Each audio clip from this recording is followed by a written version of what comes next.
El proyecto de hoy, el cual es hacer un video acerca del libro llamado El Mundo de Sofía, vamos a poder ver en el libro cómo es que Sofía va aprendiendo acerca de muchos filósofos y muchas teorías filosóficas e ideas que tienen estos mismos.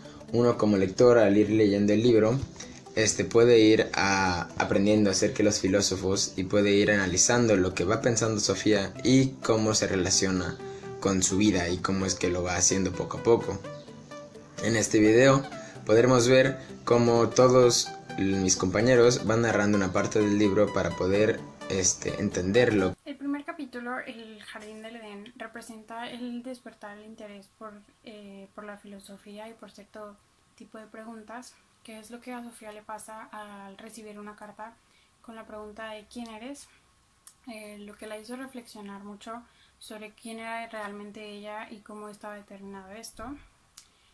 Después recibió otra carta al igual que decía ¿de dónde viene el mundo? Que es una pregunta que muchos nos hemos hecho todos en algún punto de nuestras vidas y nadie tiene realmente la respuesta concreta. Pero bueno, Sofía pensaba que para todo debía haber un principio, nada puede haber existido desde siempre y esto era creado por algo anterior a ellos, pero en algún punto algo debía haber sido creado de la nada. ¿Pero era esto posible? ¿O era lo mismo que pensar que el universo había existido siempre y simplemente nunca llegó a ninguna conclusión? Esto es básicamente ahí es donde comienza su interés por este tipo de preguntas. Y bueno, por último recibió otra carta que era una felicitación a una niña llamada Hilde de parte de su padre, y que por alguna extraña razón le resultaba más fácil enviársela a Sofía, lo que dejó a Sofía muy confundida y preguntándose quién era Hilde o por qué era más fácil que la recibiera Sofía y quién había mandado las dos cartas anteriores.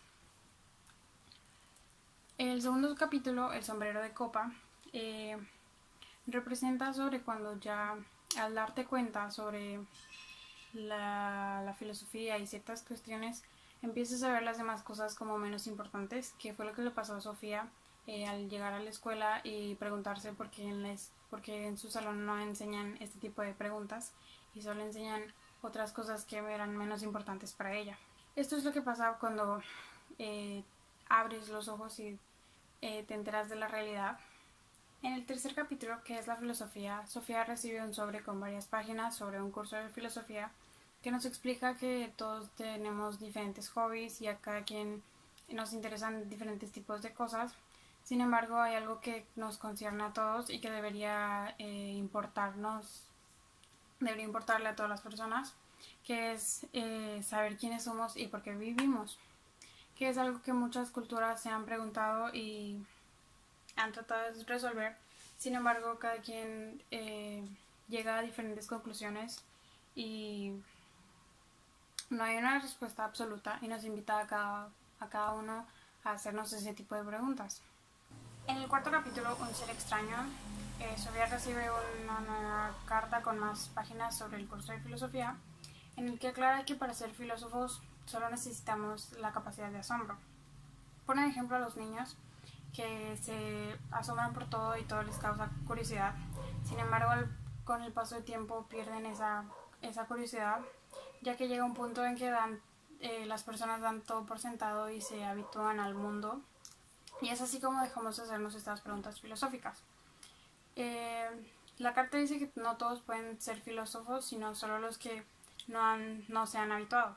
Sofía entendió por qué había recibido esa carta, ya que ella no era una niña, pero tampoco era una adulta y se estaba empezando a habitar al mundo hasta que leyó esta carta. En el capítulo 5, Los mitos, es un capítulo muy corto y Sofía no recibe ninguna carta, por lo que se la pasa muy aburrida, y al volver a checar su buzón ve una carta de su padre enviada desde México en el que decía que quería volver a verla, y otra sobre amarillo con su nombre, y se dispone a leerlo. Hola, mi nombre es Bárbara Lara López Paniagua y el día de hoy les voy a hablar sobre el mundo de Sofía, el cual yo les voy a explicar sobre el capítulo del 6 al 10. Ok, capítulo 6 habla sobre el destino. Los filósofos buscaban explicaciones naturales a los cambios producidos por la naturaleza. Sin embargo, cuando se trataba de justicia o de enfermedad, ellos pensaban que era obra del destino. Para ellos el destino era la fe de lo que iba a suceder más adelante. Los adivinos eran los encargados de adivinar lo que iba a pasar en los siguientes años. Sin embargo, habían diferentes opiniones de adivinos, ya que eran muchísimos adivinos. Uno de estos adivinos se encuentra en los oráculos, los cuales son los lugares donde se comunicaban con los dioses. Con respecto a las enfermedades para los griegos, ellos pensaban que era un castigo divino, el cual si tú no te querías enfermar o querías curarte, tenías que vivir una vida sana y sin pecados. Capítulo 7. Sócrates. Los sofistas opinaban que los seres humanos no serían capaces de encontrar respuestas a las preguntas filosóficas. Los sofistas fueron capaces de debatir entre lo que es natural y lo que no. Sin embargo, fueron los filósofos de Atenas, los cuales eran Sócrates, Platón y Aristóteles, los que cambiaron la forma de pensar en la antigua Grecia. Estos filósofos se centraron en la importancia del ser humano y su lugar en la sociedad. Sócrates no escribió nada ni dejó un legado. Todo lo que se conoce hasta el momento es por su alumno Platón. Capítulo 8. Atenas. Básicamente este capítulo habla únicamente de la ciudad de Atenas, la cual sí significaba castillo de la ciudad o la ciudad sobre la colina, ya que este fue construido en un monte muy alto, debido a que, como dije, era un lugar alto para el enemigo e iba a ser incapaz de atacar. Capítulo 9. Platón. Platón fue discípulo de Sócrates. Fundó una escuela de filosofía, la cual se llamaba Academia. En esta academia se enseñaba lo que era filosofía, matemáticas y gimnasia. Gracias a la academia se conservan lo que se creen que son las obras principales de Platón. El proyecto filosófico de Platón era distinguir entre lo eterno y lo inenterable. Opinaba que el cuerpo estaba dividido en tres partes, las cuales eran cabeza, pecho y vientre. Capítulo 10. La cabaña del mayor. Este capítulo es muy corto, por el cual, pues, es un poco corto, como digo. En este capítulo, Sofía decide indagar en el bosque en que está cerca de su casa. Y tras adentrarse en el que encuentra una cabaña en la que vive alguien, pero en ese momento no estaba en la casa, entonces no se sabía de quién era esa cabaña. Sin embargo, al momento de ella entrar, encuentra unas notas que llevaban el nombre de Sofía, su nombre de Sofía, por lo que deduce que era la casa del filósofo. Entonces Sofía agarra las notas y se va. Y eso es todo, muchas gracias. Haciendo una recapitulación, podemos decir que Anaximandro, Anaxímenes y Tales de Mileto creían que absolutamente todo en el universo se componía de un solo elemento. Ahora el interrogante era, ¿cómo algo podía descomponerse para convertirse en algo completamente distinto? A esto lo llamamos problema del cambio. Uno de los filósofos que se interesó por este problema fue Parménides, quien creía que absolutamente todo lo que había en el universo ha estado siempre. Para esta época los griegos consideraban esto una idea muy corriente, ya que pensaban que todo lo que había estado en el universo siempre había sido eterno.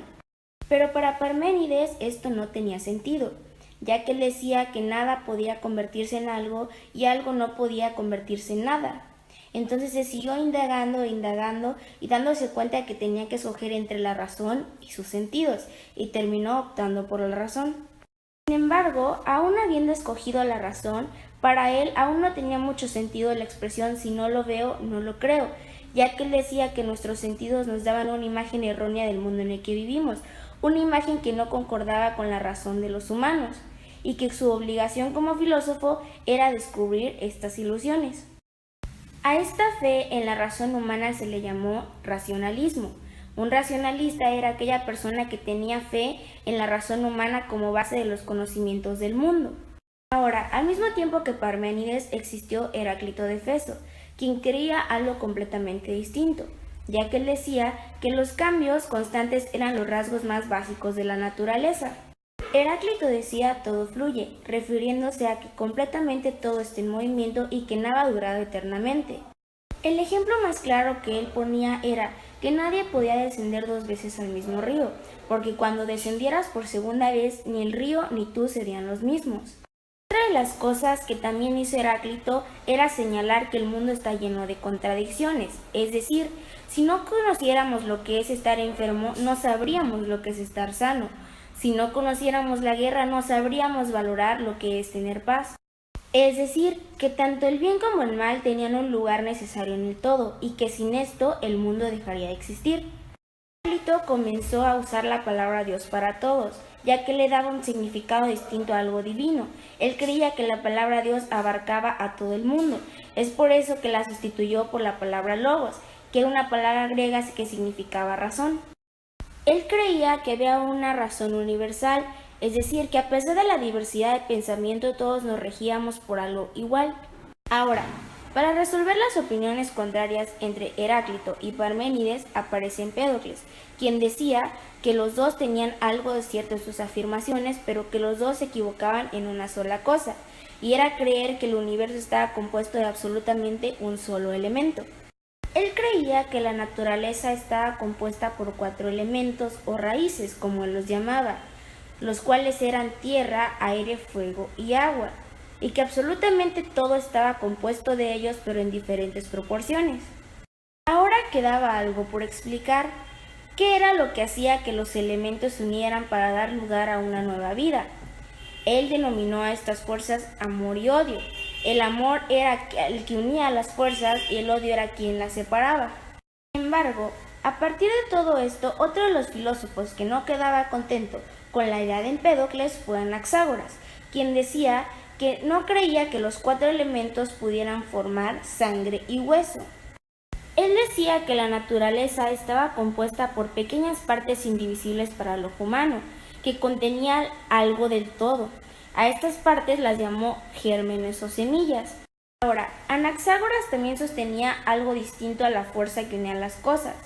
Para Empédocles era el amor y para él fue el espíritu o el entendimiento. A mí me tocó hablar sobre los capítulos de teoría atómica, el destino parte 2 y la ciencia de la historia y la ciencia de la medicina. En el primer capítulo habla sobre la teoría atómica, lo cual él habla sobre cómo Demócrito apoyaba su teoría diciendo que todo estaba constituido por piezas muy chiquitas, las cuales él nombró átomos. Demócrito decía que los átomos tenían que ser indivisibles, inalterables y eternos, ya que para ser eternos decía que nada puede surgir de la nada para crear las cosas. También decía que todos los átomos tenían que ser diferentes, ya que si no, no existiría la variedad de cosas que hay en la vida.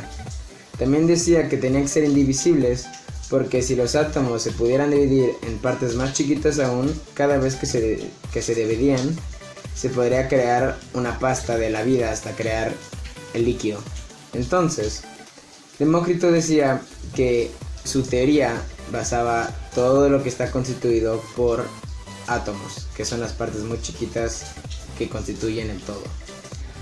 Luego, en el capítulo número 2, que se llama Destino, el filósofo misterioso le manda una carta a Sofía. En la carta el filósofo misterioso le hace 3 preguntas a Sofía, las cuales son si cree en la fe, la segunda sería si cree que las enfermedades son un castigo divino, y la tercera es ¿quiénes dirigen el curso de la historia? ¿O quién?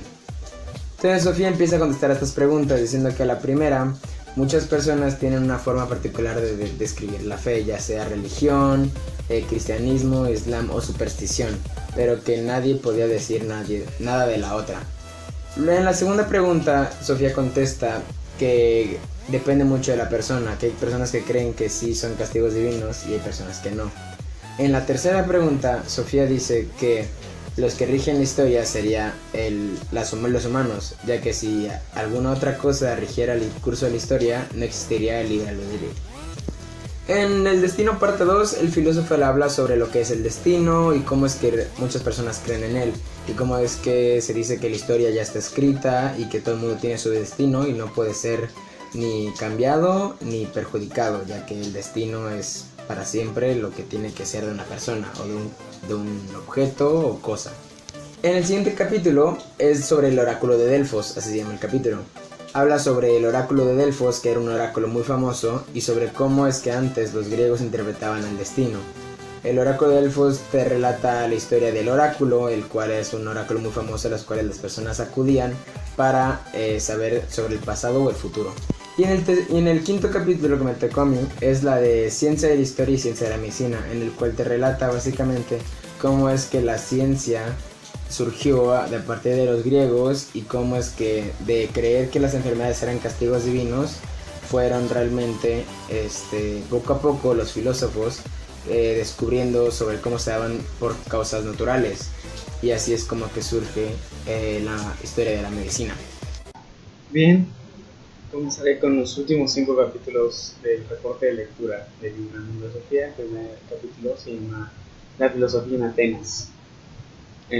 Dicho capítulo habla primeramente sobre un mensajero, es la introducción del mensajero, cuyo nombre es Hermes. Y bueno, Hermes es el mensajero de los dioses y el dios de los navegantes. Es principalmente aquel que da la comunicación entre la persona que relata la historia filosófica y la persona que lo recibe, en este caso Sofía.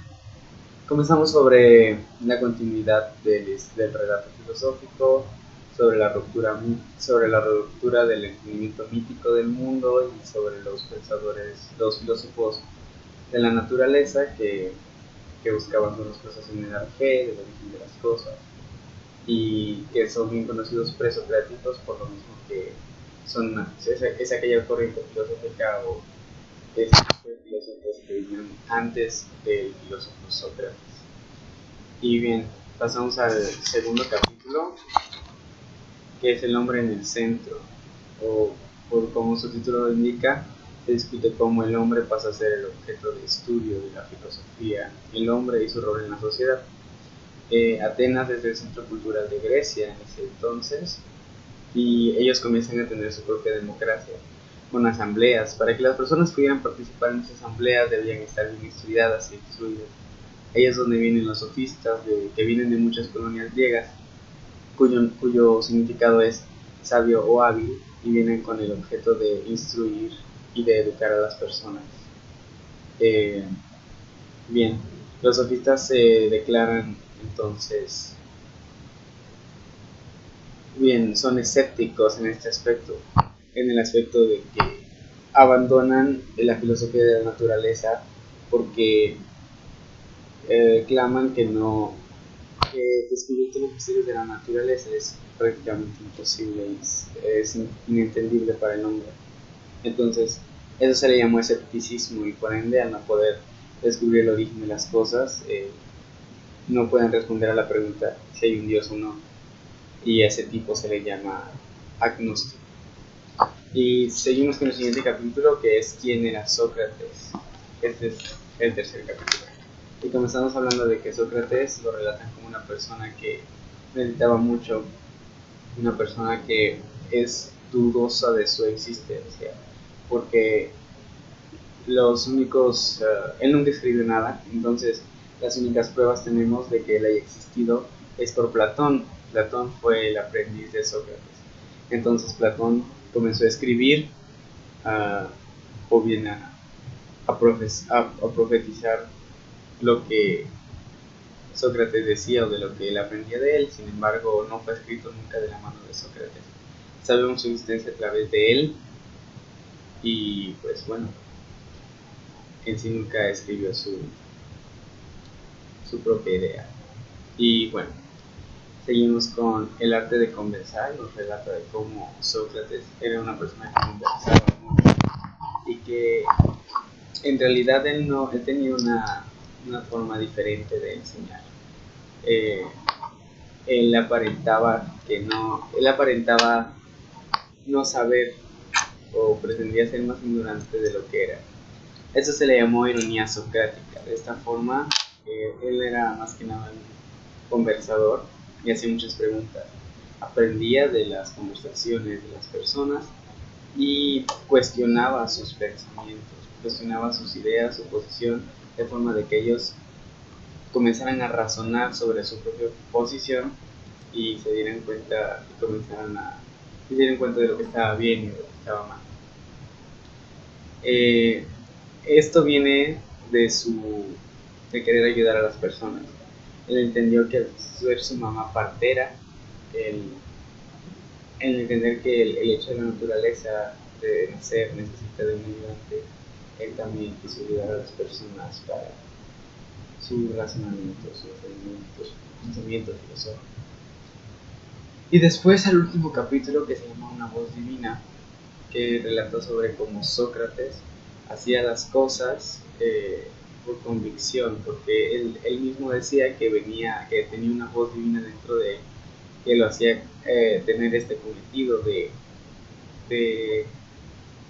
hacer controversia en el pueblo de Grecia, de,